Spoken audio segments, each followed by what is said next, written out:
easy with the Gothic board as it So buildings like this are again very extremely fragile. So basically what you should be doing is the minimal amount of minimal impact.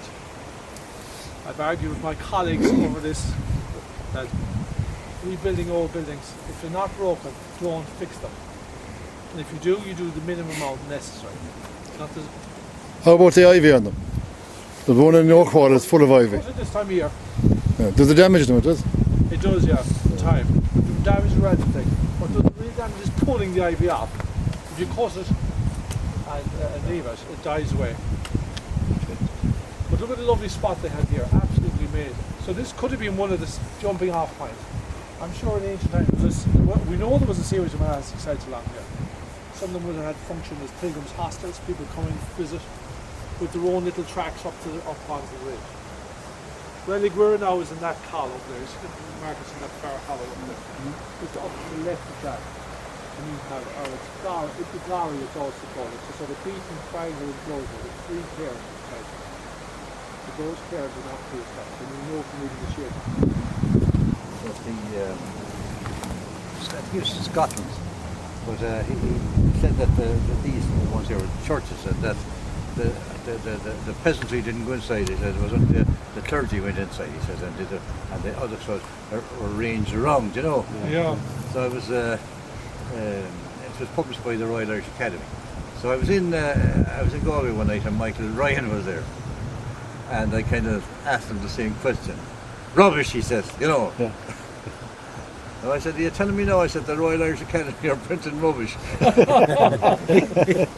For never He ignored it. He didn't hear it. But he asked him anyway, you know. But there is a little booklet about it, yeah. Would the small size of the church be an indication of the number of followers that has? Not really, because the early church is based on pre-Roman, this isn't Romanesque, it's much later. Up till the 12th century, if you needed a new church, you built another church. So like for example, in Shark Island has 4 monastic sites on it. There's Clochon Leo, the present one. There's the medieval church which is there, that's 2. And then there's 2 other monastic sites on the one island. So, and all of them are very small.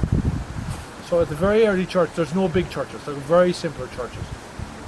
Galway Oratory is probably the sort of scale you're talking about. The same scale as the church we found, or the probable church we found on top of Gloshpatrick.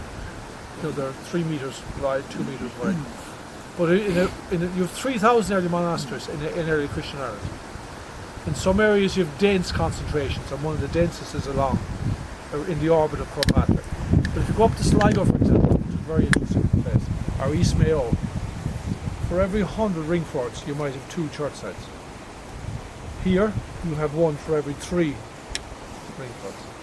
So there are some areas where you have a higher concentration of church sites, whether that's because there's a very, the religious element within the society is on a much larger scale.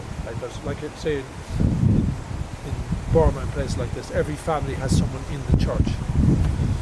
So in the past you could have areas, or tribal areas, because Ireland is a very tribal decision for us, that there are certain particular areas that are, it's like in the 19th century here, if you looked at the amount of priests coming out of this barrelling, unbelievably high.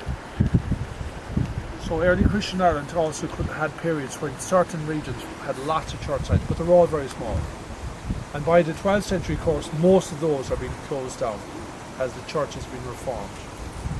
The sin of the Kells, the sin of the Rathbrazil, and then with the Anglo-Norman conquest, you have huge numbers of churches literally being abandoned as the church then centralises around parish churches.